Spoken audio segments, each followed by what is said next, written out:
eu sou o Pedro Brum, prazer estar participando desta Aforismo em Casa, cumprimentos e agradecimentos a Raquel, ao Gerson, ao Enéas e vamos lá, a luta continua. Quero conversar um pouco a respeito da função do artista, da função do intelectual, do pensador, do papel da arte em tempos estranhos como o que estamos vivendo. E começo citando um conceito que é o conceito do paradoxo de Bootstrap. Considerando que esse paradoxo se dá quando um acontecimento vem do futuro para definir o presente, para definir o que estamos vivendo. É como se um acontecimento acabasse se tornando causador dele próprio. Daqui a pouco eu vou falar mais sobre isso. E olhe, nesse momento, nesse tempo, nós compartilhamos e consumimos gratuitamente muita coisa. Tem cursos de arte, de literatura, tem espetáculos de dança, visitas virtuais a museus, tem lives de ateliês de artistas plásticos, escultores, apresentações de galerias de arte, concertos e execuções de música das mais variadas extrações, encenações teatrais, espetáculos circenses, performances individuais. É um momento em que bibliotecas liberam seus acervos, um momento em que escritores, produtores, pensadores entram neste universo de palestras e mesas remotas, alguns mais, outros menos à vontade, por aí vamos. Eventos ganham a forma de uma distância e a web passa a ser esta plataforma para simpósios, para reuniões, para congressos, trocas de informação e de experiência, num intercâmbio que é, de fato, sem precedentes entre o público e o privado, entre o privado e o público, nessa troca de casa para casa, de dentro para fora, de fora para dentro e por aí vamos. Por um lado, o valor do trabalho de artistas e intelectuais ganha, neste momento, uma inaudita força exatamente pela possibilidade universal do acesso. A arte preenche o vazio das horas em casa, a arte auxilia na gestão dos tempos familiares, o pensamento, de algum modo, entra no cronograma do confinamento forçado. Por outro lado, na medida em que disponibilizam conteúdos, artistas e intelectuais contribuem para aumentar a audiência e, mais do que a audiência, aumentar o faturamento de gigantes como o Google, o Facebook. E isto se dá sem a contrapartida suposta por esta relação que, no fundo, é uma relação de trabalho e de produto, e que permanece, deste modo, alijada da lógica de mercado. Então, é nesse contexto que se discute exatamente o valor do artista e do intelectual. Se nós pensarmos sobre obras, produtos da ficção, da criação artística, que têm refletido sobre o valor do artista através dos tempos, vamos encontrar na figura do escritor alemão Thomas Mann um tradutor privilegiado dessa questão. E vou citar A Morte em Veneza, que é uma novela do Thomas Mann de 1912, célebre nem tanto pelo seu enredo, mas por aquilo que gira em torno deste enredo. A história é a história de um escritor de meia-idade que se chama Gustav von Aschenbach, um autor consagrado, cuja obra é conhecida exatamente pela disciplina e pela perfeição formal. Esse sujeito um dia está caminhando em Munique e encontra um tipo algo estranho que o deixa intrigado e ele de repente resolve quebrar a sua rotina e fazer uma viagem de férias. É nesta viagem que vai chegar a Veneza e em Veneza apaixona-se platonicamente por um jovem rapaz polaco extremamente atraente. Desfecho é algo inesperado e sem resolução. Embora a homossexualidade seja, digamos assim, latente em A Morte em Veneza, deve-se observar que sequer há o contato físico entre as personagens. E tudo se passa mesmo na cabeça do protagonista. A obra do Thomas Mann é considerada pela representação do chamado Bürgertum alemão, o cidadão alemão, sujeito moldado pelo protestantismo ascético, regido por uma ética intramundo, ética que rejeita toda forma de hedonismo. O Georg Lukács, que tem o Thomas Mann entre um dos seus escritores eleitos, afirma que para o verdadeiro Bürger, a vocação é uma ocupação e, mais do que isso, uma forma de vida, algo que lhe determina o tempo, o ritmo, lhe determina os contornos, uma espécie mesmo de estilo de vida. E esse sujeito está muito presente no conjunto da obra do Thomas Mann. Thomas Mann foi Nobel de Literatura em 1929, muito destacado já na época pelo Buddenbrooks, que é uma obra-chave, bem no comecinho do século, mas que tem, eu repito, na representação do artista, um tema bastante frequente. Isso está em A Morte em Veneza, isso aparece marcadamente depois em A Montanha Mágica, na história do sanatório, e outra vez ali o papel, a função do intelectual volta a ser discutida, e depois, definitivamente, numa obra já bem madura, que é o Dr. Fausto e toda a ligação com o mito fáustico ali na figura de um músico. Como já verbalizara Walter Benjamin e antes já sugerir a arte de Baudelaire no século XIX, essa discussão é uma discussão daquele momento. E era uma discussão que leva em conta esse universo fantasmagórico das mercadorias, com aquela sugestão de que não há alma capaz de escapar ao plano dos negócios, sequer na arte. As perguntas reforçadas pelo Thomas Mann talvez ainda sejam atuais hoje, e são de uma lógica mais ou menos assim. Nós ainda nos perguntamos qual que é o valor do artista, qual que é o valor da sua obra, diante da lógica de mercado, exatamente nesse momento em que a arte migra do livro, em que o pensamento migra da academia para esse espaço virtual da web. O fim da arte e do trabalho intelectual pode abandonar a liberdade de concepção e atrelar-se às lógicas de compra e de venda? E ao fazê-lo ainda é de livre pensar? E ainda é de liberdade de criação que estamos falando? Essas são as questões que eu acho que precisamos de algum modo recolocar. É oportuno observar que discussões como esta de Thomas Mann, em obras como A Morte em Veneza, A Montanha Mágica, Dr. Fausto, traz à tona na literatura algo que se consagrou na ficção do século XX como a discussão a respeito do conceito de um novo realismo, de um realismo problemático, de um realismo crítico e até mesmo de uma nova conceituação de romance histórico. O teórico húngaro Georg Lukács teorizou bastante sobre essas questões todas e o Lukács, refletindo em particular sobre Thomas Mann, afirma que, mais do que nunca, o que estava em jogo era aquela relação com a totalidade da vida, a ideia de expor as próprias fraquezas, de desnudar-se como sujeito histórico, vinha a serviço de desvelar o que o Lukács chama de uma falsa consciência, de corrigir esta falsa consciência.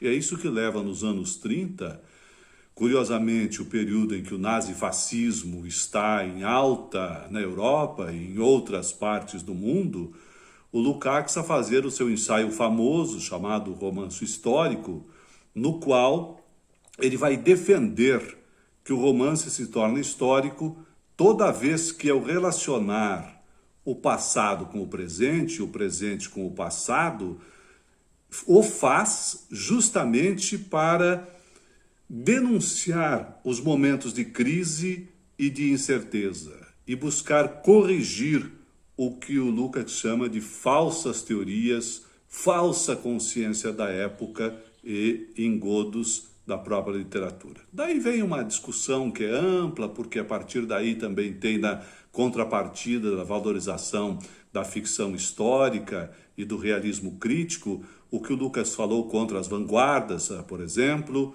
modernas, e, bem, isto rende muito e escapa aqui do escopo da nossa discussão. Mas fiquemos com isso, que é aquilo que está posto em questão sobre o papel do artista e a função da arte, que tem ampla repercussão, não só no romance europeu, mas, digamos assim, no romance realista que teve surtos entre os anos 30, 40 e até 50 em várias partes do mundo, inclusive aqui no Brasil. Voltemos agora à questão da atividade intelectual e artística em tempos de pandemia e o problema do paradoxo de Bootstrap, do qual eu falei no início. O filósofo Slavoj Žižek, entre centenas de escritores, de cientistas, de pensadores que têm se manifestado na mídia por esses tempos, disse o seguinte: o que estamos passando agora é um caso da vida real do que estávamos acostumados a ver nas distopias de Hollywood. Não é um apocalipse no sentido usual da destruição total do nosso mundo, porque afinal de contas continuamos aqui. Mas coloca essa questão do fim do mundo, de algum modo, ou pelo menos do mundo tal como nós o concebemos, tal como nós experimentamos. Há pouco saiu um dossiê da revista Estudos de Teoria Literária, no número 19 desta revista, eu até recomendo, está na web. E a professora Caroline Grenovilli, da Universidade de Buenos Aires, uma professora de Teoria da Literatura, faz algumas questões que são oportunas sobre justamente esta problemática do fim dos tempos, do novo normal, enfim. Quanto além da catástrofe pode-se ir, pergunta ela. Quanto além da vida nua? E até depois disso, os tempos pós-apocalípticos são aqueles em que devemos repensar um futuro que, no entanto, já é o nosso presente. E se finalmente chegou algo de tudo que a literatura, a música, o cinema, o teatro, o pensamento, enfim, a arte e a intelectualidade de algum modo registra há tempos e que frequentemente invoca realidades futuras imaginadas, pandemias, mudanças climáticas, fronteiras fechadas, autoridades hipervigilantes, natureza voltada às cidades silenciosas, o que as leituras e falas da ficção científica podem nos ensinar hoje? Como observa Fernando Reati, que é professor da Universidade de Atlanta, cresce a sensação de que estamos cercados por um novo tipo de realismo. O cotidiano, o novo normal, uma espécie de crônica de um presente narrado na chave do futuro.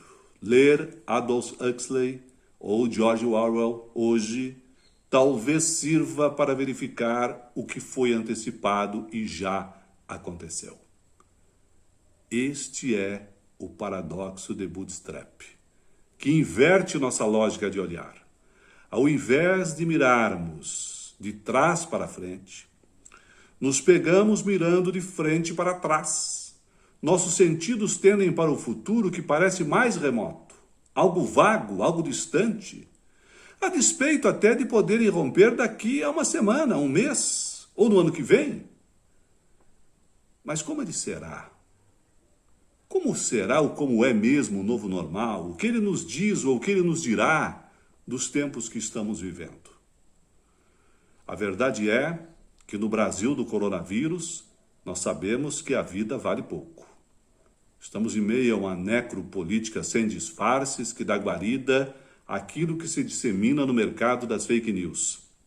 É nesse cenário, em que os mortos se contam ao dia e aos milhares, que artistas e intelectuais, por um lado, merecem de parcela significativa da sociedade o vilipêndio, a vala comum da adjetivação de comunista, e a criminalização do ofício submetido a uma moral conservadora e obscurantista. Por outro lado, é preciso reconhecer que nos pertencem as distopias que conhecemos e que dominamos há tempo, e que essa mesma política que nos persegue recusou-se, inclusive, a ouvir e a entender. E agora, neste momento em que transbordamos pela web, agora, neste momento, nos cabe a distopia de um futuro ameaçador a ser evitado. Tempos combativos nos chamam para a arena de luta. Pensemos nas novas cadeias simbólicas, nas tendências que organizam as novas formas pelas quais percebemos o mundo social, este mundo que está ao nosso redor, e através das quais reagimos a ele. A arte e o pensamento continuam potentes na expressividade das palavras e na realocação das imagens.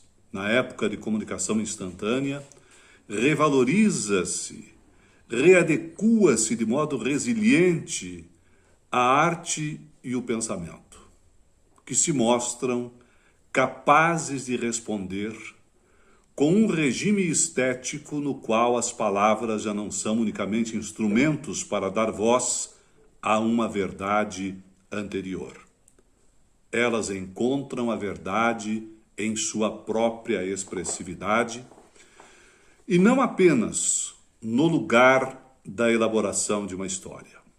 É a partir desse novo sentido, é a partir desse novo lugar que nossas discussões precisam se colocar. Observar a pandemia de uma distância crítica será uma conquista difícil, mas a arte, outra vez, terá o papel central. Carlo Ginzburg, o historiador italiano, defende que devemos considerar os indivíduos, a partir de nós mesmos, como os pontos de intersecção de diferentes conjuntos. Um desses conjuntos está relacionado àquilo que nos pertence do ponto de vista político, como nossa pertença a um lugar e a um tempo. Obviamente, os limites do nosso ego, em um sentido amplo, não coincidem com os limites do nosso ego biológico. A ficção nos ensina a ampliar a nossa imaginação moral. Aprendemos e compartilhamos, digamos, os sentimentos de um assassino, lendo Crime e Castigo do Dostoiévski, do caminhante Flaner lendo Joyce, de um inseto lendo A Metamorfose, da crise da criação da arte lendo Thomas Mann. Hoje, mais uma vez, somos confrontados, embora de uma perspectiva diferente, com os limites do nosso ego e com a possibilidade de ampliá-los. Ainda é atual aquela reflexão do Lukács sobre o papel da arte, sobre um tipo de representação de mundo e de realidade, mas, sobretudo, a sua avaliação quanto ao papel do realismo. Só que agora não se trata, como se tratava para Lukács a seu tempo, de se dedicar a um projeto idealista externo a nós mesmos. Ao contrário, agora a chamada é para que nos dediquemos a algo independente e estranho a nós mesmos, ainda que palpável e acessível à razão. Tal dedicação coloca um fim à solidão. Talvez o grande valor ético para a vida seja precisamente o de que existe uma esfera em que certo tipo de comunhão possa vingar. Uma esfera em que se finda a eterna solidão, em que o futuro volte a ser uma imensa potencialidade de realização dos permanentes e sempre frágeis valores da vida.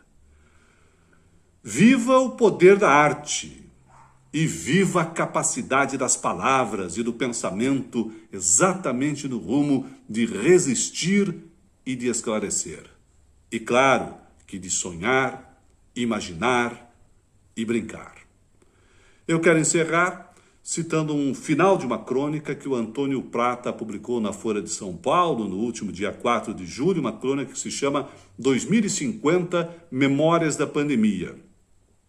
É a valorização do exercício da imaginação, da brincadeira, da arte, mas sempre com a consequência. É um exercício de futuro que resgata a utopia com sede de vingar as misérias do nosso presente. Ali há um conjunto de perspectivas, de visões em que se imagina várias figuras, várias personas, várias personagens dando testemunho de como viveu a pandemia. Tem a mulher que descobriu o sexo, tem o outro que ficou o tempo inteiro drogado e não lembra de nada, até que chega uma figura muito enigmática, com a qual o Prata encerra a crônica. Eu leio o trecho. Que pandemia o quê? Isso foi uma mentira que os chineses inventaram e os globalistas divulgaram para tentar quebrar o capitalismo e frear o avanço da direita no mundo todo. O Trump, o Bolsonaro, o Orbán, o Erdogan, Salvini, a gente estava vencendo em todo lado. Aí veio essa fake news do coronavírus, o Trump perdeu, o Bolsonaro caiu, e agora o mundo está aí, essa porcaria, homem de mão dada com homem, índio nessas reservas gigantes, empregada indo para Disney, a universidade parece uma rodoviária. Eu sei do que estou falando porque eu preguei uma gripe muito forte na época e fui para o hospital. E me entubaram. Eu tenho certeza que não precisava me entubar. O meu sentimento é que era só uma gripe mesmo. Mas os médicos me enganaram. Não tenho formação na área de biológicas. Trabalho com TI. Mas eu me informo, né? Sempre estou lendo aí no Facebook, WhatsApp. O meu sentimento é que não precisava me entubar. Era só uma gripezinha. Muito obrigado. Prazer em participar da Flisma. Grande abraço a todos e até.